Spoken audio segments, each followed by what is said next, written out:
Sudah masuk kamera. Bismillahirrahmanirrahim. Assalamualaikum warahmatullahi wabarakatuh. Waalaikumsalam warahmatullahi wabarakatuh. Alhamdulillah rabbil alamin. Allahumma shalli ala sayyidina Muhammad wa ala sayyidina Muhammad. Amma ba'du. Alhamdulillah hari ini matur suwun sekali. Sebelumnya saya nyuwun waktunya panjenengan semuanya berkumpul di sini untuk saya ingin berbagi informasi ya, boleh seperti itu terkait tentang budaya positif ya. Jadi nanti apa itu budaya positif akan kita bahas lebih lanjut lagi ya.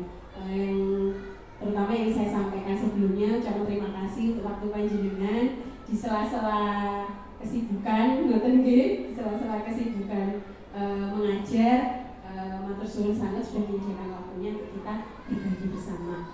Jadi ini memang materi ini adalah salah satu materi yang saya dapatkan dalam proses belajar di program guru penggerak yang saat ini saya ikuti ya, salah satunya budaya positif ini yang memang kalau menurut saya setelah saya pelajari materi ini sangat penting sekali dan bahkan harus bisa kita terapkan di sekolah kita. Jadi apa itu budaya positif? Kalau panjenengan mungkin membaca itu apa yang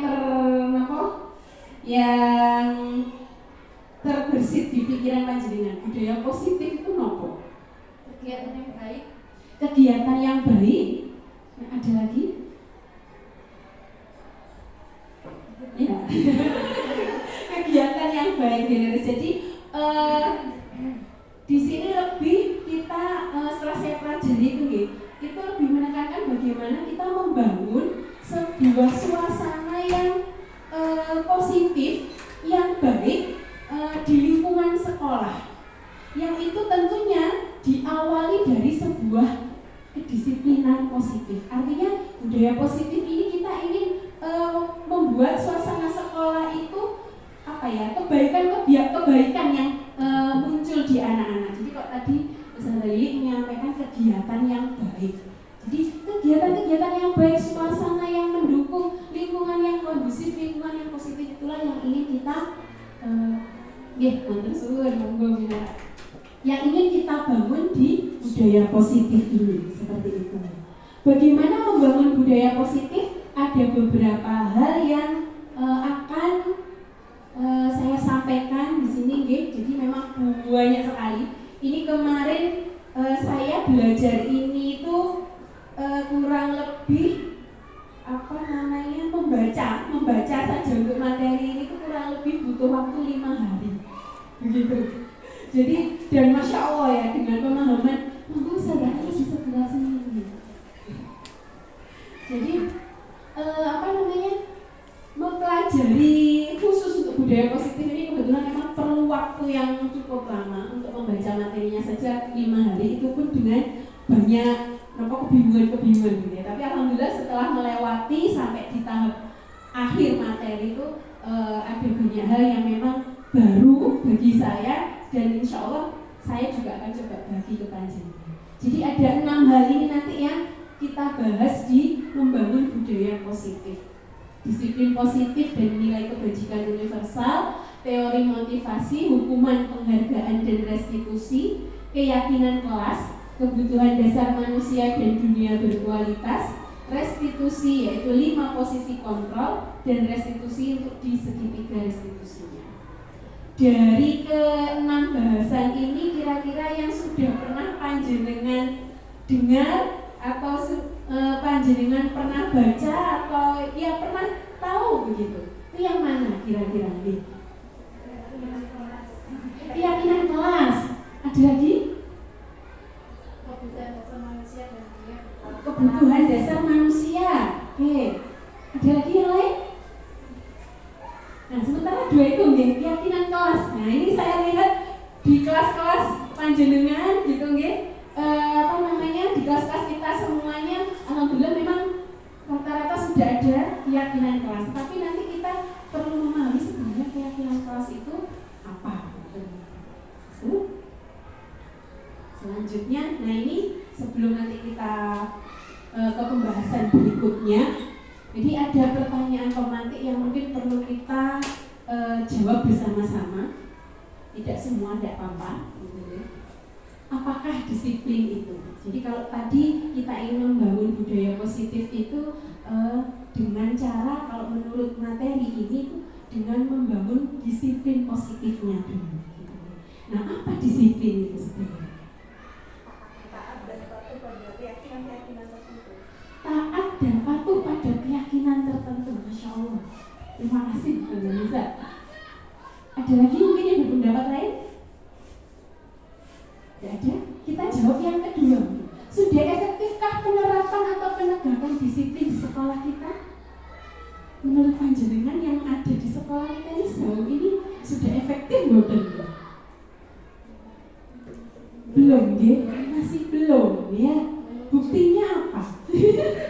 Menuju katanya Saudara Lili. Semoga kita berharap, ya, kita selalu berharap kita bisa menuju untuk penerapan disiplin yang efektif itu. Apa kaitan disiplin dengan nilai-nilai kebajikan? Ada? Kalau tadi mungkin saya bisa, ya. Disiplin itu taat-taat pada keyakinan tertentu, begitu ya. Itu mungkin nanti apakah benar itu sesuai dengan nilai-nilai kebajikan? Gitu. Nanti ini kita akan coba bahas bersama. Insya Allah pertanyaan-pertanyaan ini nanti akan dijawab di pembahasan kita. Begitu. Bagaimana kita berperilaku? Nah, selama ini kita berperilaku itu bagaimana? Ya, apakah sudah baik sesuai aturan atau hanya karena dilihat satu sadar misalnya kalau murid-murid kita gitu ya. Mengapa kita melakukan sesuatu? Jadi apa sih sebenarnya motivasi kita atau alasan kita melakukan sesuatu? Anak-anak kita, murid-murid kita itu misalnya kenapa kita biasakan sholat di masjid dengan rapi? Itu sebenarnya apa? Mereka melakukan itu mau rapi, mau khusyuk misalnya, itu apa yang mendasari mereka? Kan kita punya aturan-aturan, kebiasaan-kebiasaan. Mengapa keyakinan kelas? Bukan peraturan kelas. Kalau misalkan peraturan kelas kan biasanya untuk satu arah saja atau tidak, jadi sudah ditentukan dan anak-anak itu kan tidak ikut ini terlibat. Nah, kalau keyakinan kan dari kesepakatan bersama, jadi anak-anak juga dibuka, oh ini nanti harus yang dipercaya itu apa. Nah, jadi tidak hanya satu kita. Baik, terima kasih Bisa Nisa. Mengapa harus keyakinan kelas dan peraturan kelas? Peraturan biasanya memang searah, gitu ya. Apakah nanti kita bahas lebih dalam, gitu ya. Kalau keyakinan kelas itu lebih kepada kesepakatan, gitu ya, kesepakatan antara guru dan siswa. Bagaimana menerapkan disiplin positif yang tepat? Nah, caranya bagaimana?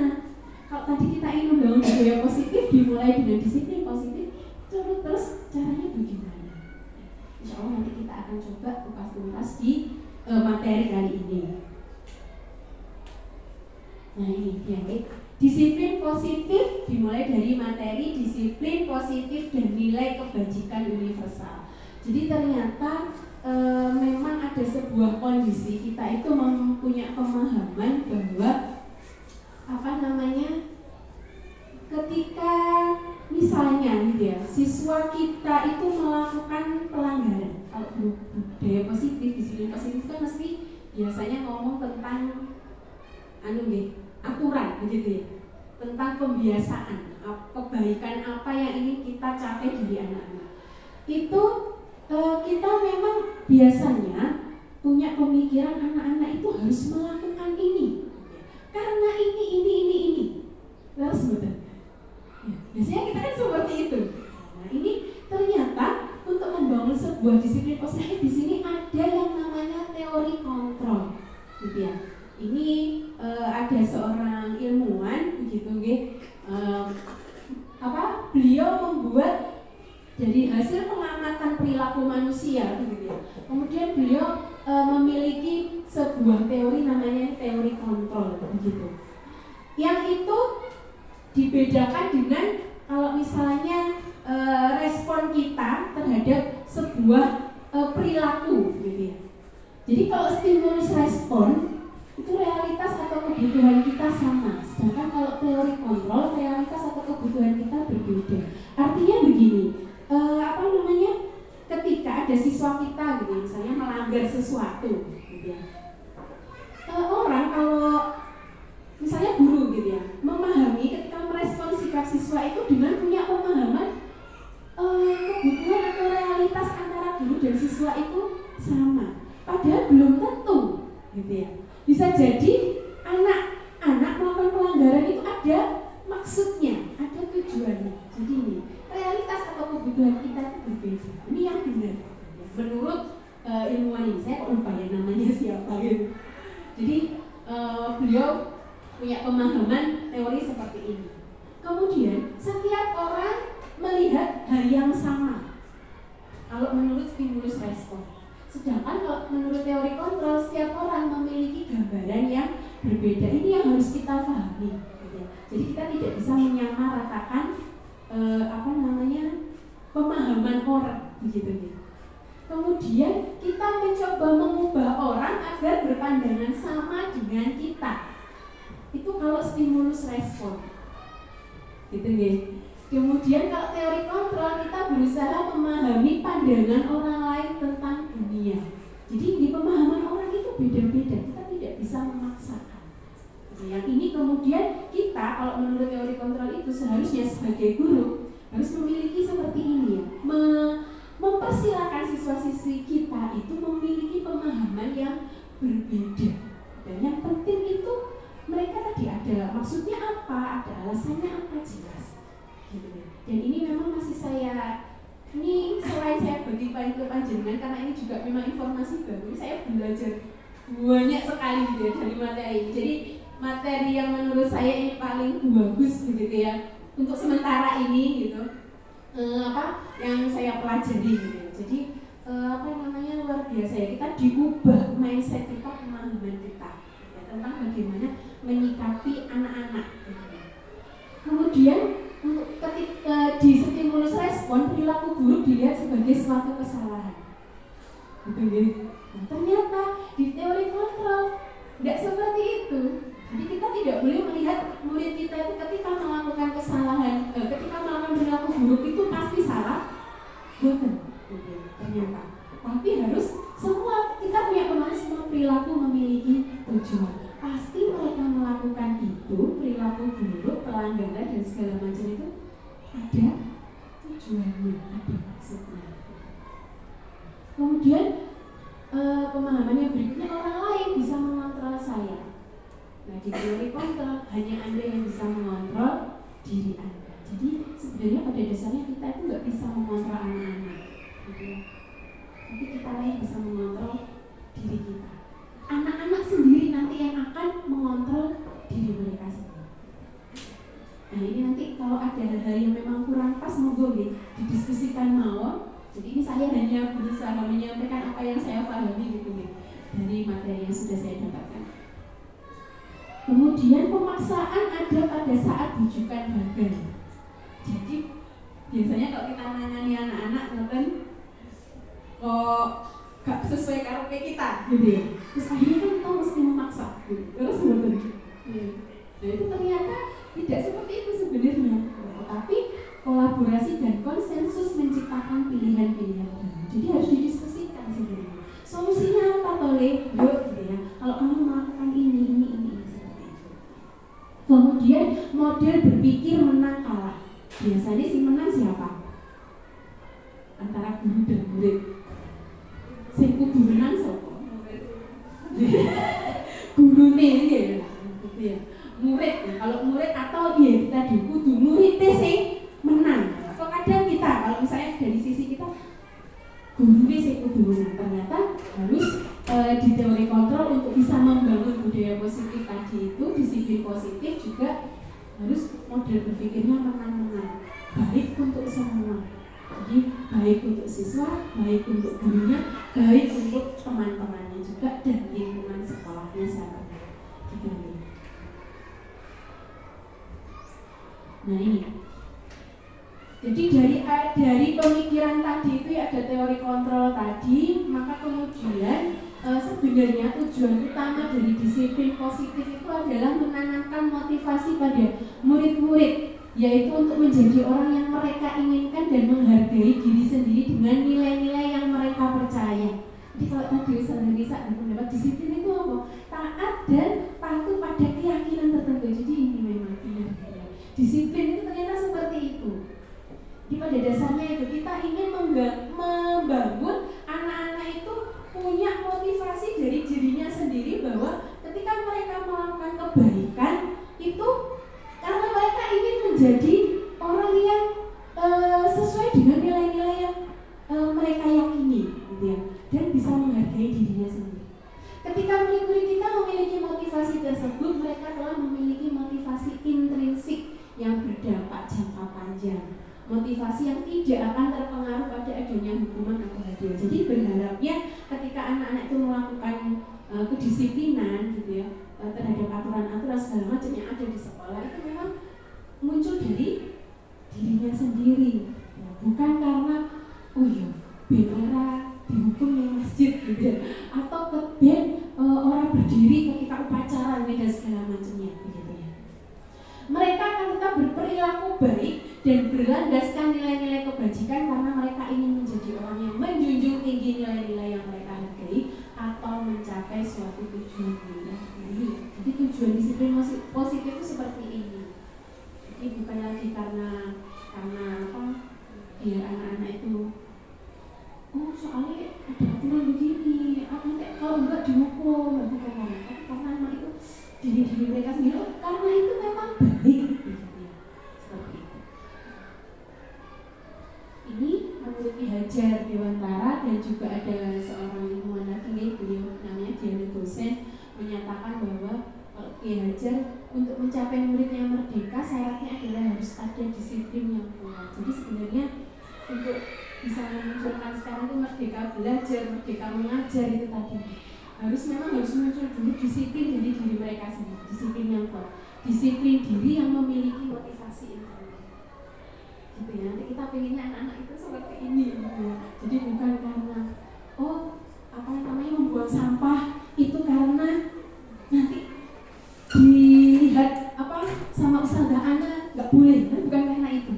Tapi karena ya buang sampah sembarangan, buang sampah di tempatnya itu karena memang Islam mengajarkan itu. Saya ini orang Muslim dan itu baik, gitu. Dan seterusnya banyak contoh. Menurut Diana Dosen juga menyatakan bahwa arti asli dari kata disiplin itu berkonotasi dengan disiplin diri. Disiplin diri dapat membuat seseorang menggali potensinya menuju sebuah tujuan mulia, sesuatu yang dihargai dan bermakna. Disiplin diri juga mempelajari bagaimana cara mengontrol diri dan seterusnya. Jadi intinya begitu. Tujuan disiplin positif adalah disiplin diri. Jadi paham punten, mungkin kalau kita contoh supaya nggak terlambat begitu ya. Itu karena karena memang kita tuh punya tanggung jawab sebagai guru misalnya. Dan itu tuh hal yang baik misalnya. Jadi itu yang kita ingin bangun ke dalam diri kita sebagai guru dan juga nanti kita tanamkan ke anak-anak. Seperti itu. Jadi bukan melakukan sesuatu itu karena motivasi eksternal intinya begitu. Jadi muncul dari diri mereka sendiri. Tak saya percepat. Ini.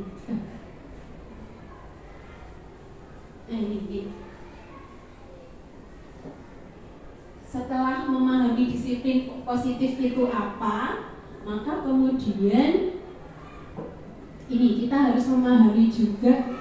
Nggak kelihatan ya ternyata tulisannya.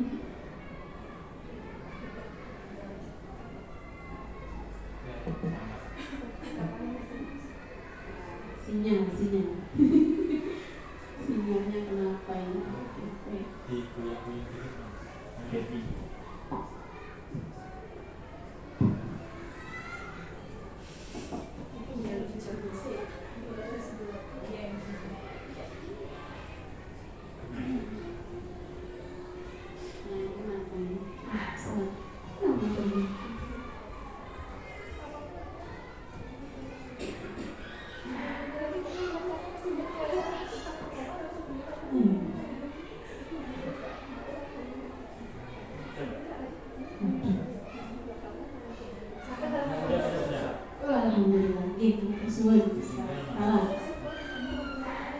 tulisannya gak ketok ternyata ya.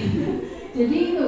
Kemudian berikutnya kita harus memahami teori motivasi, hukuman, penghargaan, dan juga restitusi. Jadi di dalam memunculkan disiplin positif ini kita harus memahami dulu yang namanya teori motivasi. Jadi ternyata tadi ya, kita kan nggak boleh deh menyamaratakan anak-anak gitu, oleh melanggar mesti salah gitu ya. Seperti itu ternyata itu nggak benar. Jadi pasti semua perilaku itu punya tujuan. Nah ini ternyata kita harus memahami setiap perilaku manusia itu pasti ada alasannya, ada motivasi yang mendasarinya gitu ya. Yang pertama jadi ada 3. Secara umum itu mesti begini. Dan ternyata ketika memang saya lihat pada diri saya sendiri juga itu gini, bener ya. Jadi saya itu melakukan sesuatu itu mesti gak 1, 2, ya 3 terus betul. Jadi mesti itu ya.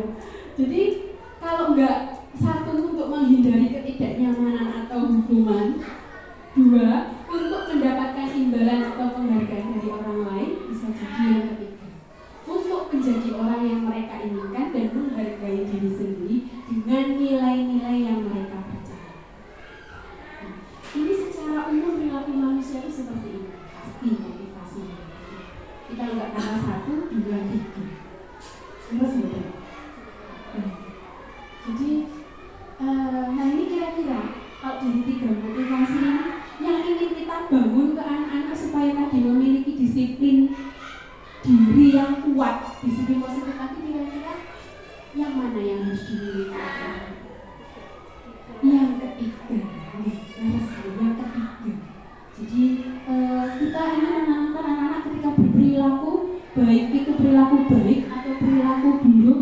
Jadi jangan sampai berperilaku buruk begitu ya, tapi harus perilaku baik. Itu yang mana? Yang 3. Karena mereka ingin menjadi orang-orang yang baik begitu ya, sesuai dengan keyakinan yang dimiliki dan menghargai dirinya sendiri. Nah kemudian terkait ini juga dalam disiplin positif itu pasti ada hukuman, ada konsekuensi, ada penghargaan. Terus kita biasanya sudah melakukan itu, nah, menurut Alfikon beliau mengemukakan baik penghargaan maupun hukuman adalah cara-cara mengontrol perilaku seseorang yang menghancurkan potensi untuk pembelajaran yang sesungguhnya. Nah ternyata dengan adanya tiga motivasi ini, otomatis kan yang nomor 1 itu pasti biasanya ada hukuman motivasinya atau ada penghargaan. Nah yang ketiga beda, karena itu ada yang kita punya. Nah ternyata menurut Alfikon, hukuman yang nomor 1 dan 2 kalau kita berlakukan hukuman ketika ingin membiasakan budaya positif ke anak-anak itu, adanya hukuman dan penghargaan itu ternyata bukan hal yang baik untuk dilakukan, karena ternyata itu tadi justru menghancurkan potensi untuk pembelajaran sesungguhnya. Saya juga baru tahu di sini gitu ya. Jadi ternyata memang terutama penghargaan gitu. Ternyata penghargaan itu efeknya apa? Itu nggak baik ternyata begitu. Nanti kita ada insya Allah. Kemudian, nah ini adalah efek-efek dari penghargaan. Jadi kalau tadi ada hukuman, pasti ada konsekuensi dan penghargaan. Itu yang biasanya kan sering kita lakukan. Nanti kalau kalian nulisnya cepat, Ustazah kasih bintang 5, nah gitu. Itu ternyata kalau dilakukan terus menerus efeknya nggak baik. Ternyata begitu gitu ya. Kemudian kalau nggak bawa buku penghubung tak dido 1000 ya, itu ternyata itu juga nggak baik begitu, masya Allah. Jadi saya juga baru memahami ya Allah begitu ya. Jadi intinya memang kita harus menanamkan ke anak-anak itu yang motivasi begitu. Nah ini kolom yang ketiga ini efek dari ketika kita memberikan penghargaan ke anak-anak. Efeknya pengaruh jangka pendek dan jangka panjang. Ternyata ini membawa pengaruh gitu. Ada pengaruh jangka pendek, ada pengaruh jangka panjang. Yang itu artinya anak-anak melakukan kebaikan itu ya itu tadi ya, hanya karena ada motivasi eksternal tadi gitu. Efeknya tidak baik gitu. Kemudian penghargaan itu tidak efektif. Ternyata suatu saat itu pasti akan diremehkan oleh anak, ya. Gitu. Jadi kan tetap aja nggak ngefek kan, perilakunya masih tetap aja. Kemudian penghargaan bisa merusak hubungan. Kalau di materi yang saya pelajari itu merusak hubungan itu begini. Ada contoh dari ini, maksudnya saya mengamati sendiri gitu ya, mengalami dan mengamati perilaku anak-anak juga gitu. Jadi biasanya kalau ada anak-anak yang kita beri reward gitu ya, misalnya kita beri, yang lain itu pasti akan iri, guys. Seolah itu mana, kuwi mana, kan gitu. Akhirnya kan timbul kecemburuan. Ternyata seperti itu, saya juga masya Allah gitu ya efeknya. Gitu. Ini yang baru tahu, ini salah satu baru yang saya pahami gitu ya, saya pelajari di sini. Ternyata seperti itu. Kemudian penghargaan mengurangi ketepatan. Ini berdasarkan ada penelitian gitu ya. Jadi ternyata penelitiannya itu kalau nggak salah seperti ini kira-kira. Ketika ada disuruh dites mengerjakan apa begitu ya, kemudian nanti kalau kamu benar tak kasih permen 1, benar lagi permen 1, benar lagi permen. Ternyata setelah dalam jangka waktu yang lama, semakin jawaban anak ini tidak tepat karena harus bolak-balik oleh, karena pemikirannya saya pasti akan dapat. Tapi lama-lama ternyata itu tadi mengurangi ketepatan kerjanya. Itu di apa ya? Semacam kayak sudahlah, mesti oleh kayak gitu. Akhirnya meremehkan. Ternyata itu. Kemudian penghargaan menurunkan kualitas. Nah ini juga hampir sama dengan penghargaan mengurangi ketepatan. Jadi kalau ada siswa kita yang kita beri penghargaan terus gitu ya, apakah dia semakin baik? Pernah menemukan? Biasanya kalau anak-anak untuk anak-anak yang sudah pernah dapat penghargaan itu kayak hampir tadi seperti yang dibilang sebelumnya, meremehkan tadi gini aja akan semakin menurun, mempertahankannya akan semakin susah malah dia lebih ke terus gini gampang, dia kayak gampang aja sesuatu. Siap. Jadi seperti itu. Karena saya gini aja akan dapat kok. Jadi juga saya rasakan gitu ya, dulu masih ngajar iya bener ya gitu ya. Jadi masya Allah ini teori ini gitu. Jadi memang lewat penelitian begitu ya. Gitu. Kemudian penghargaan mematikan kreativitas. Ini juga ada penelitiannya ini, ada testingnya kepada anak-anak gitu. Ini bisa mematikan kreativitas ketika diberikan penghargaan terus. Karena kan eksternal lagi gitu ya, motivasi eksternal. Dan penghargaan itu sebenarnya menghukum gitu ya. Benar kan? Kita kontrol, kita hukum anak-anak gitu ya dengan